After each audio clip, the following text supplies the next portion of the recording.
Selamat sore Bapak Ibu sekalian.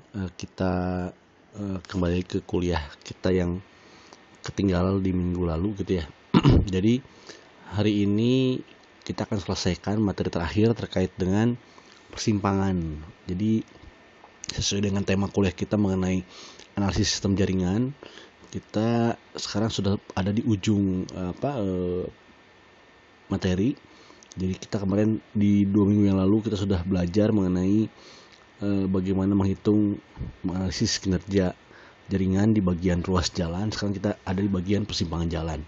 Nah di sini kita akan mulai mempelajari bagaimana kita memperhitungkan kinerja persimpangan jalan. Nah tapi sebelum ke sana kita akan bahas dulu sedikit ya terkait dengan materi ini. Ini pernah saya sampaikan di 2 minggu lalu, tapi kita ulang dulu sedikit lah.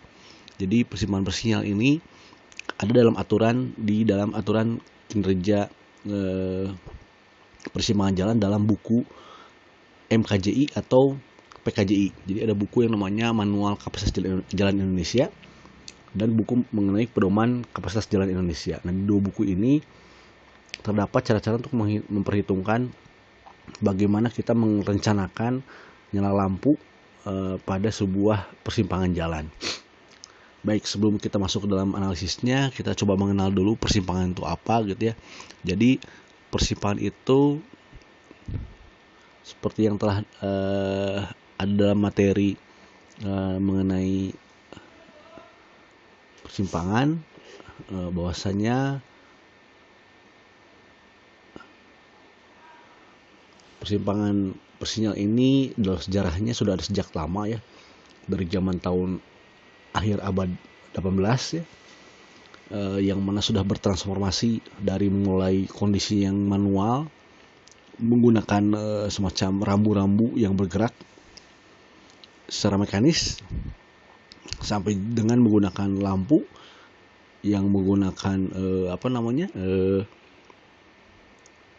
bahan-bahan dari api dan sampai dengan listrik sekarang gitu ya. Nah di sini kita sudah memiliki teknologi yang sangat maju, di mana persimpangan sudah bisa diatur dengan bantuan komputer ya. Kita sudah bisa mengatur semua persimpangan yang ada dengan komputer. Nah di sini kita akan belajar bagaimana menghitung nyala lampu ya. Jadi nyala lampu merah, hijau, ember ya atau kuning ya, yang ada pada sebuah persimpangan. Nah, ini adalah sejarah sekilas terkait dengan persimpangan. Saya rasa sudah di minggu lalu. Lalu kita masuk ke jenis persimpangan. Untuk jenis persimpangan ini ada beberapa macam. Ada simpang tidak bersinyal atau unsignalized intersection. Ada signalized intersection, ada persimpangan tidak sebidang, interchange, dan juga ada overpass ya, persilangan. Nah, di sini kita akan belajar mengenai yang simpang bersinyal. Nah, sebelum ke simpang bersinyal, kita perlu tahu dulu kenapa sebuah simpang itu dari tidak ada sinyal bisa menjadi sinyal gitu ya. Itu dikarenakan karena ada beberapa hal yang bisa menyebabkan itu harus menggunakan lampu lalu lintas. Yang pertama adalah bahwa arus lalu lintas ya, makin tinggi arus lalu lintas maka diperlukan suatu pengaturan ya, karena namanya persimpangan pasti ada yang namanya titik konflik ya. Di sebuah persimpangan itu akan terjadi titik konflik. Supaya tidak terjadi konflik maka itu perlu diatur. Sebelum kita mengatur menggunakan lampu, ada beberapa cara kita dapat mengatur sebuah simpang. Pertama adalah simpang dengan pengaturan rambu. Saya sedikit maju ke slide berikutnya dulu ya. Nah, sini nih. Barangkali Bapak Ibu pernah lihat rambu seperti ini ya. Ada rambu segitiga terbalik. Terbalik ini ada rambu segitiga terbalik. Lalu ada juga rambu yang segi 8 ya. Bertulisan stop. Nah di sini rambu ini mengatur pergerakan kendaraan pada sebuah lengan jalan pada persimpangan. Oh iya, mengenai namanya dulu. Lengan jalan itu adalah ruas jalan yang bertemu pada sebuah titik dengan ruas jalan lainnya sehingga membentuk persimpangan. Nah, itu namanya lengan jalan ya. Atau dalam buku bahasa Inggrisnya, dalam buku ASTO namanya approach ya. Kalau bahasa Indonesia mungkin pendekat. Nah, di dalam buku-buku bahasa Indonesia ada yang menyebutnya pendekat, ada yang menyebutnya lengan simpang, ada yang menyebutnya kaki simpang. Tapi apapun namanya, itu adalah sebuah ruas jalan yang bertemu ya pada sebuah titik sehingga membentuk persimpangan. Nah, ini pengaturan pertama, pengaturan simpang dengan rambu. Saya kembali ke slide sebelumnya ya. Nah, ini ya. Jika dengan rambu tidak bisa lagi diatur karena arus makin tambah besar, kecelakaan juga masih tinggi ya. Jadi kecelakaan juga termasuk salah satu kapan kita menggunakan persimpangan, pengaturan dengan lampu ataupun tidak dengan lampu. Nah, jika sudah tidak bisa menggunakan rambu, maka ada dua pilihan. Bisa simpang itu digunakan dengan menjadi bundaran, bisa juga dipasang lampu lalu lintas. Apa kelebihan kekurangannya? Jelas ya, kalau kekurangannya adalah simpang dengan bundaran itu memerlukan lahan yang luas ya. Karena lahan yang cukup luas sehingga akan sulit ya dilakukan di daerah-daerah sudah padat. Kan hampir berat ya kita membebasan lahan di daerah yang sudah padat. Kebanyakan orang-orang mengaturnya menggunakan lampu ya, lampu lalu lintas atau disebut apil ya, alat pemberi isyarat lalu lintas. Nah, di sini biasa digunakan oleh pemerintah mulai di sub ya, itu menggunakan apil ya atau traffic light ya. Nah, jadi kedua hal itu bisa dilakukan ya, membuat menjadi bundaran tanpa lampu atau tidak membuat bundaran tetap simpang tapi dengan lampu. Nah, jika itu sudah terlewati, artinya masih terjadi kemacetan, masih sering terjadi kecelakaan, maka kedua simpang itu yang tadi yang bundaran ataupun dengan lampu bisa ditingkatkan lagi menjadi simpang tidak sebidang atau bisa overpass ya, bisa underpass. Nah, itulah tahap-tahap bagaimana kita merancang sebuah simpang, kapan diatur menggunakan rambu, kapan diatur dengan bundaran, kapan diatur dengan lampu lalu lintas, dan kapan menjadi simpang tidak sebidang. Nah, di sini ada gambar semacam pendekatan dari Department of Transport dari Inggris ya, UK. Di sini ada gambar sumbu X-nya adalah arus lalu lintas harian rata-rata pada jalan utama, sumbu Y-nya adalah arus lalu lintas harian pada jalan minor ya. Satuannya adalah kendaraan per hari. Nah, di sini Bapak Ibu tinggal survei nanti di ruas jalan misalkan simpangnya simpang 4 gitu ya. Berarti ada dua ruas jalan yang bertemu gitu ya. Atau simpang 3. Itu artinya ada dua ruas jalan yang bertemu. Ataupun simpang berapapun ya. Nah, yang pasti ada jalan-jalan yang bertemu. Nah, Bapak Ibu nanti survei di setiap ruas jalannya. Nanti tetapkan mana yang menjadi jalan major road, mana yang menjadi jalan main road. Nanti tinggal tarik, misalkan begini Bapak Ibu, misalkan di sini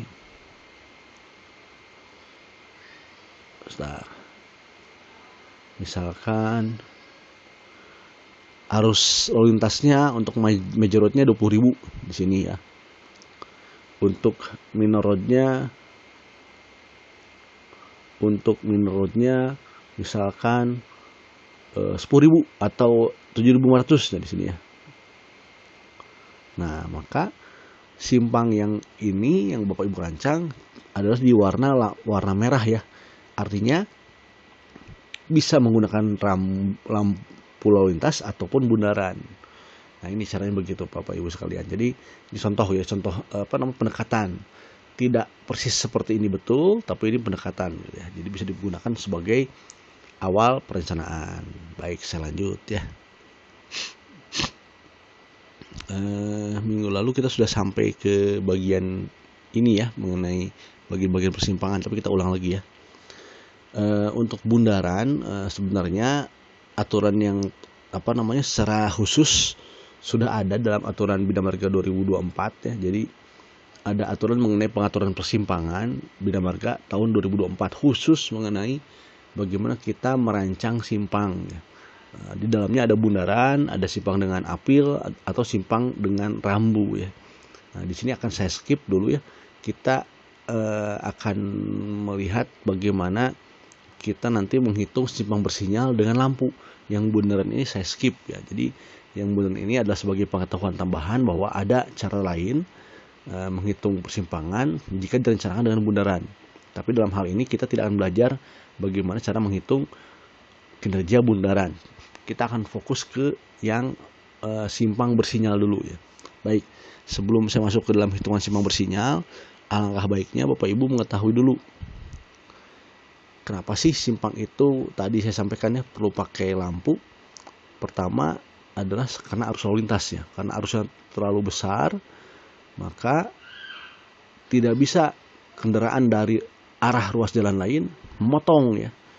Ada gap nggak ada gap antar kendaraan sehingga tidak bisa dipotong oleh arus lalu lintas dari arah ruas jalan lainnya. Jadi ada gap yang tidak bisa diterima oleh arah arus lalu lintas dari lengan lainnya. Kedua bisa karena masalah kecelakaan. Kalau baik terjadi kecelakaan, maka perlu peningkatan persimpangan. Nah, di sini saya sampaikan mengenai titik-titik konflik ya yang terjadi di persimpangan. Ada yang sifatnya primer gitu ya, ada yang utama sifatnya konfliknya, ada yang sekunder. Yang primer itu adalah yang konfliknya tegak lurus Bapak Ibu. Jadi yang konfliknya tegak lurus itu namanya konflik primer. Yang tidak tegak lurus itu namanya konflik sekunder. Nah, konflik ini bisa antar kendaraan, bisa juga dengan pejalan kaki atau penyeberang jalan. Nah, semua konflik dengan pejalan kaki itu primer Bapak Ibu ya. Karena tegak lurus ya. Diasumsikannya bahwa pejalan kaki itu akan nyebrang di lengan jalan. Maka dia akan tegak lurus memotong pergerakan di ruas jalan. Nah, adapun pergerakan yang memotong tidak tegak lurus seperti pergerakan kendaraan membelok ya, itu namanya konflik sekunder. Nah, ini kedua konflik ini ada di bundaran, ada juga di persimpangan jalan ya. Nah, lalu sedikit di sini ada ilustrasi ya. Ada ilustrasi mengenai persimpangan yang biasa kita alami setiap hari ya. Di sini ada simpang 4 gitu ya. Di mana barat timur ini maju, masih hijau gitu ya. Nah, lalu suatu saat barat timur ini berhenti, utara selatan maju ya, hijau gitu ya. Nah, ini ada pergerakan namanya dua fase ini ya. Jadi dua fase itu artinya ada dua kesempatan ya. Ada dua pergerakan dalam sebuah siklus ya. Simpang. Nah, ini namanya dua fase Bapak Ibu. Jadi dua fase ini adalah dua pergerakan yang ada pada sebuah siklus ya. Bisa saja simpang 4 ini menjadi simpang yang dengan 4 fase, artinya utara maju, barat, timur, selatan, stop. Selatan maju, utara, barat, timur, stop. Barat maju, utara, selatan, timur, stop. Timur maju, barat, utara, selatan, stop. Nah, itu 4 fase. Nah, ini adalah pengaturan yang tampil dalam layar ini adalah simpang dengan dua fase. Utara, selatan maju, barat, timur, stop. Itu fase pertama. Fase kedua, barat, timur maju, utara, selatan, stop gitu ya. Nah, ini yang dinamakan fase Bapak Ibu. Nah, adapun untuk menghitung simpang bersinyal, metodenya yang umum digunakan di Indonesia ada dua ya. Ada metode Webster dan metode yang ada dalam buku MKJI atau PKJI. Nah, yang ada dalam buku Webster itu sebenarnya menjadi dasar apa-apa saja yang ada dalam bukunya MKJI. Hanya saja nanti ada penyesuaian. Nah, kita akan belajar yang Webster dulu, yang merupakan dasar analisis persimpangan bersinyal. Mirip Bapak Ibu ya, mirip dengan materi kita yang di ruas jalan, kinerja di ruas jalan. Kita belajar mengenai green shield ya. Nah, green shield inilah yang menjadi dasar perhitungan kinerja di ruas jalan. Nah, adapun MKJI, PKJI itu adalah metode yang disesuaikan dengan kondisi di Indonesia. Mirip seperti ini. Jadi Webster itu adalah metode dasarnya yang dikembangkan di Inggris gitu ya, dengan kondisi-kondisi di Inggris, yang digunakan nanti metode ini di Indonesia dan disesuaikan kondisinya dengan kondisi lalu lintas lingkungan yang ada di Indonesia menjadi aturan MKJ atau PKJI. Jadi gitu ceritanya Bapak Ibu ya. Jadi kita akan belajar ke apa namanya, ke pedoman aslinya ya mengenai Webster ya. Baik, saya lanjut. Nah, tujuan kita menganalisis appeal dengan metode Webster, alat pengendali isyarat lalu lintas ini, alat pemberi isyarat lalu lintas ini adalah tujuannya adalah untuk menghitung berapa besar waktu siklus. Seperti tadi saya sampaikan dalam contoh yang tadi ya. Dalam satu siklus itu ada berapa fase nanti. Nah, untuk menghabiskan satu siklus itu butuh berapa menit. Nah, nantinya setelah Bapak Ibu bisa mengetahui berapa menit siklusnya, maka nanti Bapak Ibu bisa menghitung bagaimana derajat kejenuhan dari persimpangan tersebut setelah tahu waktu siklusnya, sehingga nanti Bapak Ibu bisa tahu berapa kinerjanya dalam bentuk derajat kejenuhan. Ada juga kinerja yang lain Bapak Ibu ya, ada kinerja tundaan dan kinerja panjang antrian. Itu tujuan akhir dari yang akan kita pelajari. Tapi untuk materi hari ini, materi saat ini, kita akan stop sampai dengan derajat kejenuhan dulu. Kita tidak sampai pada tundaan ataupun panjang antrian. Lanjut ya. Nah, di sini ada arus jenuh dasar. Arus jenuh dasar ini saya akan jelaskan dulu ya. Tadi kan ada dua Bapak Ibu ya. Ada Webster, ada PKJI atau MKJI. Ini ada dua nih. Ada teori aslinya Webster, ada teori yang sudah disesuaikan dengan kondisi Indonesia. Nah, ini namanya diagram arus jenuh. Diagram arus jenuh atau apa? Nah, arus jenuh itu sesuai dengan pengertiannya adalah arus itu adalah jumlah lalu lintas yang bergerak ya. Itu arus ya. Jumlah lalu lintas yang bergerak pada sebuah ruas jalan ataupun lengan persimpangannya. Jenuh itu apa artinya? Jenuh itu sudah maksimal ya, sudah maksimum ya. Sudah mentok ya. Maka kita bisa simpulkan bahwa arus jenuh dasar itu adalah jumlah arus lalu lintas maksimum. Nah, ini kata kuncinya di sini yang pertama. Yang kedua adalah kenapa ini ada di persimpangan jalan? Sesuai dengan definisi arus adalah jumlah pergerakan kendaraan yang melewati sebuah ruas jalan ataupun persimpangan. Itu artinya adalah kendaraan yang bergerak. Kapan sih di simpang itu bergerak? Saat dia hijau. Nah, maka arus jenuh dasar itu adalah arus lalu lintas maksimum yang lewat pada sebuah persimpangan jalan atau lengan persimpangan selama waktu hijau, Bapak Ibu sekalian ya. Jadi itulah pengertian arus jenuh dasar.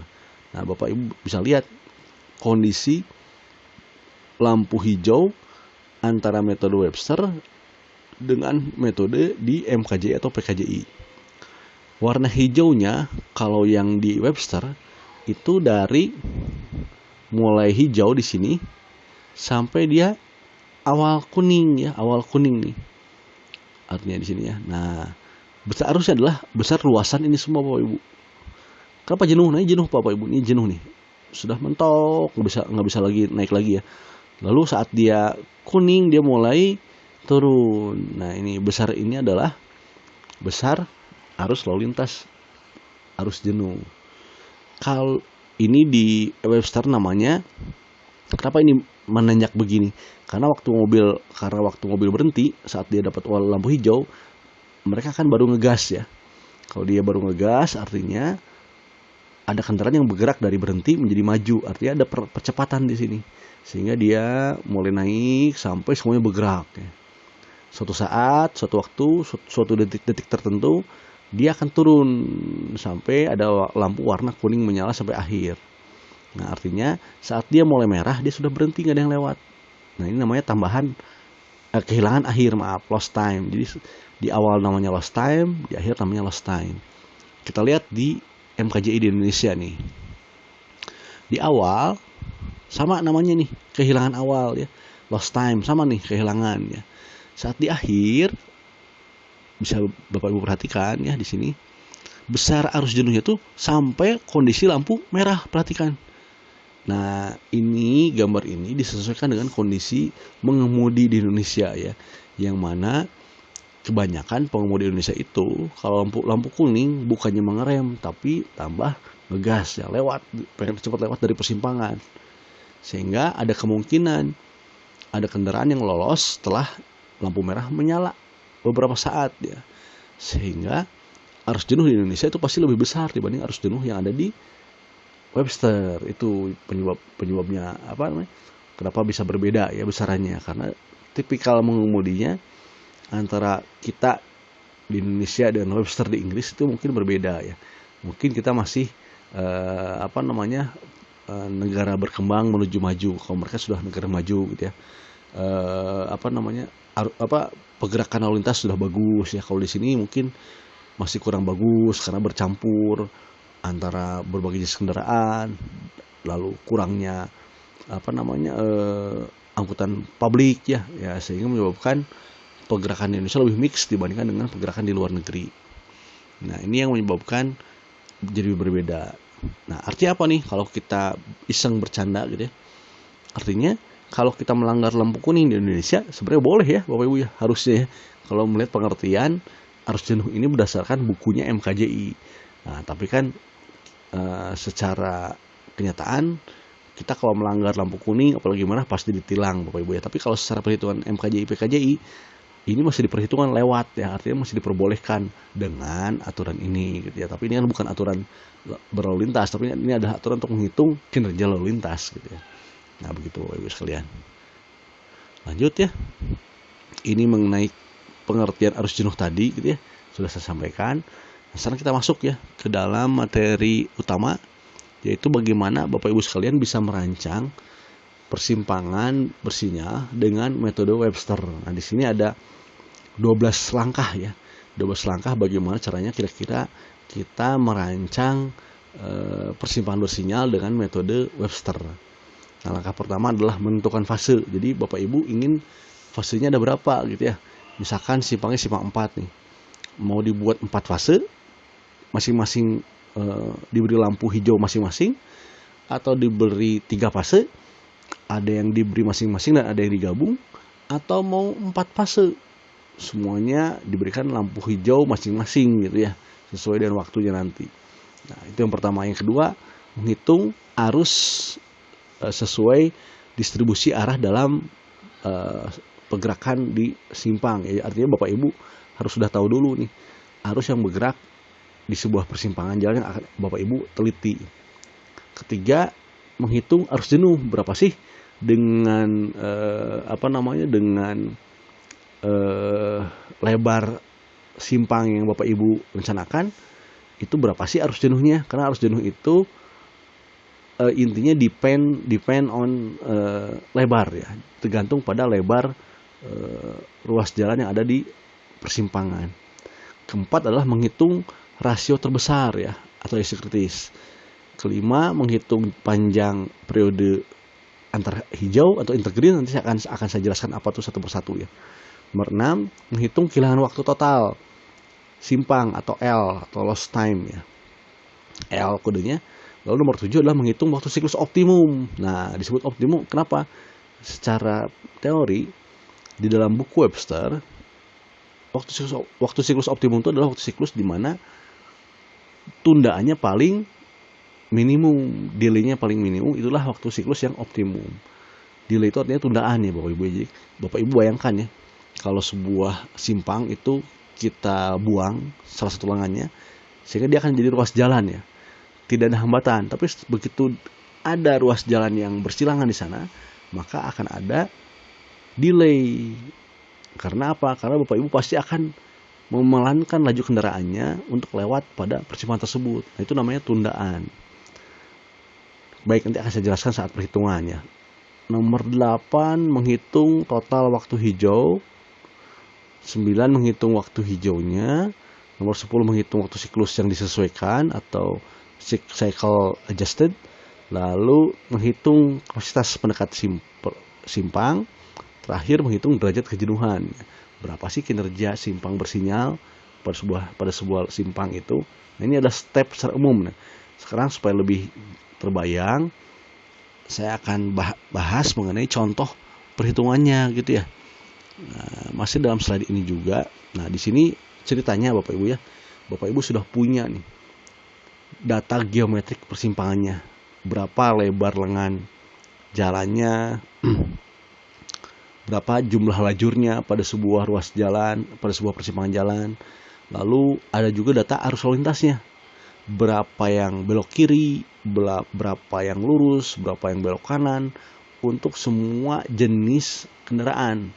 Nah, pengelompokan kendaraan di persimpangan itu biasanya ada 3, Bapak Ibu. Ada kendaraan ringan, ada sepeda motor, ada kendaraan berat ya. Jadi ada pengelompokan seperti itu biasanya dalam perhitungan persimpangan bersinyal ya. Jadi datanya ini semua Bapak Ibu, ini hasil survei berarti data ini gitu ya. Nah, setelah Bapak Ibu punya data ini, sesuai dengan langkah pertama tadi adalah tentukan Bapak Ibu mau berapa fase untuk simpang ini ya. Tentukan fasenya. Nah, misalkan asumsinya kita mau 2 fase dulu nih. Fase pertama misalkan utara selatan maju, barat timur stop. Ini fase pertama. Fase kedua, barat timur maju, utara selatan stop. Nah, ini fase kedua. Jadi 2 fase Bapak Ibu nih. Nah, lalu pergerakan yang ada di sini ada istilahnya namanya terlawan atau oppose gitu ya. Apa maksudnya? Jadi kalau utara selatan maju, nah yang utara selatan ini ada yang lurus, ada yang belok kiri, ada yang belok kanan. Nah, kenapa disebut oppose? Karena yang belok kanannya akan bentrok dengan yang dari lurus dari arah lawannya ya. Itu namanya oppose ya, terlawan. Memang kenapa Pak perlu diidentifikasi masa terlawan dan oppose? Itu akan mengurangi jumlah arus yang lewat nantinya dalam kaitannya dengan arus jenuh nantinya. Kalau oppose pasti arus jenuhnya lebih kecil dibandingkan tidak dengan adanya oppose gitu. Pak, emang kapan tidak ada terlawan atau oppose? Kalau ini dirancang 4 fase Bapak Ibu. Kalau ini dirancang 4 fase artinya utara maju, yang lain berhenti, selatan maju, yang lain berhenti, dan seterusnya. Tidak ada pergerakan yang melawan pergerakan dirinya sendiri gitu ya. Saat utara lewat, yang lain berhenti. Jadi artinya tidak ada yang terlawan dengan arusnya dia. Nah, disitulah dinamakan terlindung ya, atau protected ya, P ya, protected. Lalu asumsi yang lain adalah tidak ada belok kiri langsung. Ini asumsi ya. Bapak Ibu boleh mengasumsikan ada belok kiri langsung, boleh juga mengasumsikan tidak ada belok kiri langsung. Ada bedanya ya. Nah, apa bedanya ya? Saya beritahu sekarang saja gitu ya. Bedanya apa? Apa tujuan kita menghitung lampu lalu lintas ya? Tujuannya adalah untuk mengatur pergerakan yang ada pada sebuah ruas jalan, diatur ya. Supaya apa? Supaya tidak bentrok, tidak crossing, tidak ada kecelakaan, menghindari kecelakaan ya. Nah, perlu diatur lampu. Artinya apa? Arus lalu lintas yang diatur oleh lampu itu menjadi beban lampu ya. Arus lalu lintas yang tidak diatur oleh lampu itu tidak menjadi beban lampu. Nah, pergerakan belok kiri langsung itu tidak diatur oleh lampu. Artinya apa? Jika Bapak Ibu merancang simpang dengan ada belok kiri langsung, maka arus yang belok kiri langsung itu dibuang saja Bapak Ibu. Dianggap tidak membebani persimpangan, tidak membebani waktu siklus yang Bapak Ibu akan cari. Betul ya? Karena belok kiri langsung itu mau hijau, mau merah, mau kuning, dia akan tetap maju gitu ya. Oke, itu lanjut ya. Nah, di sini data arus lalu lintas yang tadi saya buat menjadi tabel. Ini angkanya sama Bapak Ibu dengan yang tadi, data tadi ya. Hanya bentuknya kita buat menjadi tabel laris lebih gampang. Dengan utara, selatan, barat, timur, sepeda motor, kendaraan ringan dan kendaraan berat. Ini posisinya kita sesuaikan dengan soal yang tadi ya. Soal tadi kan bentuknya seperti ini Bapak ya. Nah, ini gini ya bentuknya. Ini kan data lapangan ya. Kita olah menjadi seperti ini. Nah ini.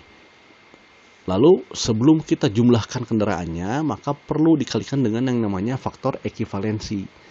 Faktor yang bisa mengubah semua jenis kendaraan menjadi satu jenis kendaraan. Diekivalensikan menjadi satuan mobil penumpang, Bapak Ibu sekalian. Mobil itu kendaraan ringan, faktor ekivalensinya 1 ya, karena emang mau menuju dia ya. Motor itu bisa 0,2, bisa 0,4 tergantung tadi ada yang oppose ataupun yang protected. Nah, berat itu bisa 1,3-nya sama ya, mau opposed mau protected.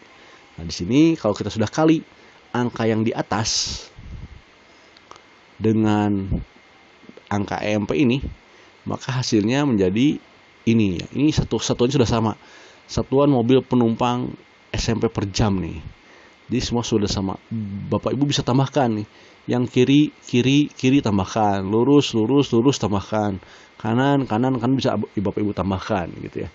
Baik untuk yang utara, untuk yang selatan, barat, timur, sehingga dari bentuk yang tadi, nah dari bentuk soal yang tadi nih, setelah dikalikan dengan EMP menjadi begini Bapak Ibu, lebih simple gitu ya.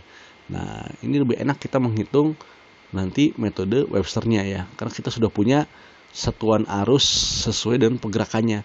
Kiri lurus kanan untuk yang barat, kiri lurus kanan untuk yang selatan, kiri lurus kanan untuk yang timur, kiri lurus kanan untuk yang utara. Sehingga lebih enak Bapak Ibu ya, satuannya mobil penumpang per jam. Oke, selanjut nih, langkah ketiga nih, menghitung arus jenuh. Di dalam metode Webster, arus jenuh itu rumusnya adalah 525 kali WE. Nah, 525 kali WE. Bapak Ibu kalau ngeh dengan diagram arus jenuh yang tadi, yang sudah saya sampaikan, diagram arus jenuh yang Webster dan diagram arus jenuh yang punya Indonesia gitu ya. Saya bilang tadi kan bahwa akan besar Indonesia. Betul Bapak Ibu, akan besar yang Indonesia karena merah pun dia masih ada yang lewat beberapa gitu ya. Kalau Bapak Ibu lihat bukunya MKJI atau PKJI, S ini adalah 600 kali W kalau PKJI atau MKJI di Indonesia. Kalau Webster adalah 525 kali W. Jadi artinya memang lebih besar Indonesia ya, secara pengertian arus jenuh gitu ya. Nah, di sini dengan lebar yang sudah ada, jadi lebar lengan simpang 7 meteran semua nih. 7 meter, 7 meter, 7 meter, 7 meter. Maka Bapak Ibu bisa tahu berapa arus jenuh setiap lengan simpang. Tinggal 525 kali 7 meter yang tadi. Besarnya sama semua ya, 3.675 SMP per jam selama waktu hijau. Ya, SMP jam hijau namanya. Nah, kalau arus jenuhnya besar dari 5,5 Bapak Ibu lebarnya. Kalau lebar lengannya kurang dari 5,5, maka harus pakai angka yang ada di sini ya. Kalau nggak ada yang ada di sini, bisa Bapak Ibu interpolasi gitu ya. Nah, ini ada dua angka arus jenuh untuk yang lebih besar daripada 5,55 dan lebih kecil daripada 5,5 ya. Lanjut, langkah keempat ya, menghitung rasio terbesar dari rasio Y. Apa tuh Y ya? Atau fase rasio atau FR ya. FR ini adalah perbandingan antara arus yang lewat dibagi dengan arus jenuh. Nah, Q yang tadi itu adalah Q arus lalu lintas ya Bapak Ibu ya, yang sudah di SMP per jam ya. S ini adalah barusan ya, ada arus jenuh yang kita hitung barusan. Nah, ini masing-masing memiliki nilai Y ya, ada Y utara, ada Y selatan, ada Y barat, ada Y timur, atau FR utara, fase rasio FR itu ya, FR barat, FR timur, FR selatan. Nah, karena ini dua fase, tadi kan dua fase ya, utara selatan satu fase, barat timur satu fase. Kita lihat FR terbesar dari setiap fase. Nah, misalkan yang utara selatan nih, ada FR yang 0,12 untuk utara dan 0,09 untuk yang selatan. Maka untuk wakilnya adalah FR yang terbesar nih, 0,12 dari fase yang sama nih ya. Untuk fase yang kedua, barat timur, ada 0,08 dan 0,07. Besar yang mana? Besar 0,08. Maka diwakili oleh FR 0,08. Nah, ini ditambahkan Bapak Ibu. Maka fase rasionya totalnya adalah 0,2. Nah, ini akan kita gunakan sebagai perhitungan selanjutnya ya, di tahap selanjutnya nanti. Ini langkah keempat. Langkah kelima, kita menghitung panjang intergreen. Nah, sebelum saya masuk ke perhitungannya gitu ya, apa itu intergreen? Intergreen itu sesuai dengan artinya adalah waktu antar hijau. Waktu antar hijau. Pak, kenapa namanya antar, Pak? Karena dia adalah jeda waktu antara berakhirnya hijau di fase pertama ke nyala mulai hijau di fase berikutnya. Jadi ada waktu jeda ya, perubahan ya, pergerakan dari suatu buah lengan yang di akhir hijau ke lengan yang lain yang dia mulai dapat hijau. Itu namanya intergreen Bapak Ibu ya. Nanti kalau digambar seperti ini, saya agak lewat dulu sebentar ya ke depan ya. Sebentar, ada gambarnya. Bentar, nah ini nih. Nah, ini adalah intergreen Bapak Ibu nih. Waktu akhir hijau fase yang pertama atau satu fase tertentu ke awal fase hijau ke fase berikutnya gitu ya. Nah, ini namanya intergreen nih. Waktu antar hijau, intergreen. Nah, berapa sih besarnya intergreen ini? Saya kembali lagi ke slide yang tadi ya. Besarnya intergreen itu adalah untuk embernya itu 3 detik. Ada yang 2, ada yang 3 ya. Nah, nanti tergantung besar simpangnya yang mana ya. Lalu ada orange. Orange itu adalah nyala waktu merah semua. Jadi artinya semua merah nge-freeze ya. Artinya memberikan kesempatan kendaraan yang masih bergerak di simpang untuk keluar dari simpang. Kendaraan lain masih menunggu di lengan jalannya. Maka intergreennya adalah 4 nih detik nih. 3 tambah 1 jadi 4 detik.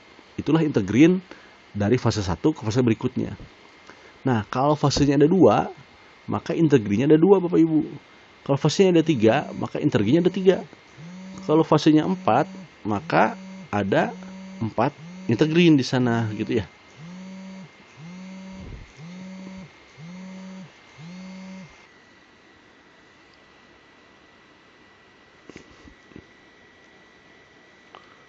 Nah, kita sudah sampai ke dalam perhitungan intergreen. Lalu kita sampai pada perhitungan kehilangan waktu total ya, atau lost time intersection atau langkah ke-6 nih. Jadi kalau jumlah fasenya ada 2, maka dia ada 2 kali intergreen lost time-nya. Kalau fasenya ada 3, maka dia 3 kali intergreen lost time-nya. Kalau dia fasenya 4, maka dia 4 kali intergreen lost time-nya. Kalau ini kan 2 fase ya Bapak Ibu ya. Jadi 2 fase kali 4 detik. Jadi lost time totalnya adalah 8 detik. Saya lanjut ke langkah ke-7. Nah, di sini kita menghitung waktu siklus optimum. Rumusnya seperti yang ada dalam layar ya. 1,5 dikalikan dengan lost time ditambah 5 dibagi dengan 1 min sigma fase rasio yang tadi. Nah, di sini ada 1,5 kali 8 detik ditambah 5 dibagi 1 min 0,2. Didapatkanlah di sini 22 detik waktu siklusnya ya. Cycle time UA ya, CUA atau cycle time unadjustable yang belum di-adjust ya. Ini adalah 22 detik. Nah, di sini kita tinggal membagikan berapa hijau ke fase 1, berapa hijau ke fase kedua. Nah, untuk fase 1 green utara selatan sesuai rumusnya adalah Y untuk yang fase rasio utara selatan dibagi dengan sigma FR 0,12 dibagikan dengan 0,12 dari ini Bapak Ibu. 0,12 itu yang ini nih, saya balik lagi. Nih 0,12 nih Bapak Ibu, yang fase 1. Lihat ya, dibagi dengan, saya balik lagi ke yang tadi. Sigma FR 0,2. Ya. Kalikan dengan waktu siklus unadjustable min lost time. 0,12 bagi 0,2 dikali 22 min 8 detik ya. Jadi waktu hijau untuk utara selatan 8 detik. Waktu hijau untuk barat timur atau fase 2 adalah 6 detik. Nah, sehingga begini Bapak Ibu. Ya, pembagiannya 8 detik untuk fase 1, 6 detik untuk fase yang kedua. Lanjut ya, langkah ke-10. Kita hitung waktu siklus yang disesuaikan dengan cara membulatkannya jika tidak bulat ya. Tadi kan 22 ya kalau nggak salah ya. Andai kata nanti setelah dibagi oleh kita menjadi 22, sekian, nanti kita bulatkan menjadi 23 misalkan. Atau 21, sekian, jadikan 22 ya. Jadi selalu bulatkan ke atas Bapak Ibu ya, jangan ke bawah. Jadi waktu siklus itu hitungannya per detik ya. Bapak Ibu lihat ya, kalau di jalan ada counter tuh di simpang, counter itu per detik, tidak ada per koma-koma ya, per detik. Nah, di sini kita lihat utara selatan itu fase 1 8 detik nih yang ini. Lalu barat timur itu 6 detik yang ini. Lalu lost time-nya 8 detik. Maka nih kalau ditambahkan adalah 22, betul ya. Tidak ada pembulatan lagi di sini ya, pas ya. Jadi kalau digambar Bapak Ibu ya, fase 1 utara selatan maju nih. Dia 8 detik maju nih. Lalu intergreen nih, kuning, merah semua ya. Jadi fungsinya ini untuk masalah keselamatan Bapak Ibu ya. Dia biar stop dulu ya, lalu merah semua, artinya tidak boleh ada yang bergerak supaya simpangnya kosong dulu. Itulah fungsi orange. Baru mulai hijau fase kedua barat timur selama 6 detik. Setelah ini habis, dia akan integrin dulu. Kuning, kuning, kuning, merah. Nah, baru balik lagi ke fase 1. Nah, jadi inilah yang dinamakan waktu siklus Bapak Ibu. Awal hijau fase pertama sampai dengan integrin fase terakhir Bapak Ibu ya. Saya sebutnya begitu ya, karena bisa saja 4 fase, bisa saja 3 fase ya. Jadi fase awal waktu siklus itu adalah awal waktu hijau fase 1 sampai berakhirnya integrin di fase terakhir. Itulah namanya waktu siklus. Sepanjang ini Bapak Ibu nih, sepanjang 22 detik. Ini adalah 20 detik panjang ini. 8 tambah 4 tambah 6 tambah 4 ini adalah 22 detik. Nah, ini adalah waktu siklusnya. Lalu bagaimana kita menghitung kinerjanya, detik kejenuhannya? Nah, kita lihat. Nih, kita hitung kapasitasnya sekarang. Berapa kapasitas lengan sebuah simpang jalan? Rumusnya adalah C dikali arus jenuh dikali waktu hijaunya fase tersebut dibagi waktu siklusnya. Nah, yang utara dengan rumus ini didapatkanlah 1368 ya. Jadi S-nya tadi berapa tadi? 3675 ya. 3675 kalikan 8 dibagi 22 dapatnya 1368 detik. Seterusnya dihitung nih. Oke, ini kapasitasnya ya. Lalu ini adalah kapasitas yang ini nih. Lalu langkah ke-12 nih, hitung detik kejenuhan. Berapa arus yang lewat? Arus yang lewat itu adalah arus yang tadi Bapak Ibu, arus yang sudah dikalikan dengan SMP per jam ya. Nah, jadi DS itu adalah arus ini dibagi dengan kapasitasnya. 434 dibagi 1368 dapatlah 0,32. Seterusnya sampai dapat DS rata-rata. Nah, kata aturan tersebut di Webster ataupun di PKJI, simpang itu akan baik kalau DS-nya kecil, paling besar itu 0,85 DS-nya. Simpang itu dapat menyatakan simpang masih berkinerja baik. Nah, begitu Bapak Ibu. Jadi itulah cara menghitung kinerja simpang bersinyal yang merupakan bagian dari sistem jaringan jalan dengan menggunakan metode Webster. Nah, lalu slide selanjutnya apa? Adalah bagaimana kalau kita rancang simpang tadi dengan 4 fase. Apa bedanya dengan yang tadi? Nah, saya akan jelaskan yang bedanya saja Bapak Ibu ya. Apa yang bedanya dengan yang 2 fase nih. Yang pertama nih, ini kan bedanya nih, yang beda yang pertama nih. Jadi setiap arah dia punya waktu hijau sendiri nih. Selatan punya sendiri hijau, utara punya sendiri hijau, barat punya sendiri, timur punya sendiri. Ini segini. Lalu yang lainnya sama ya. Yang beda di sini adalah terlindung ya, protect ya. Arusnya protect, tidak yang terlawan ya di sini ya. Lalu yang kedua untuk arus sama ya. Mungkin yang beda adalah faktor ekivalensinya saja. Yang beda adalah faktor ekivalensinya saja ya Bapak Ibu ya, karena dia terlindung. Perhitungannya sama yang tadi. Lalu ini adalah penyederhanaan hasil hitungan dengan SMP per jam. Saya rasa sama cara hitungnya.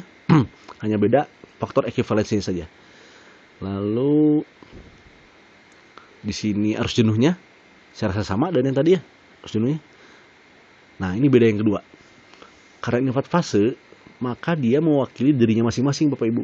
Utara diwakili oleh utara, selatan diwakili oleh selatan, barat diwakili oleh barat, timur diwakili oleh timur sendiri ya. Jadi utara, selatan, barat, timur diwakili diri sendiri. Kalau tadi kan enggak.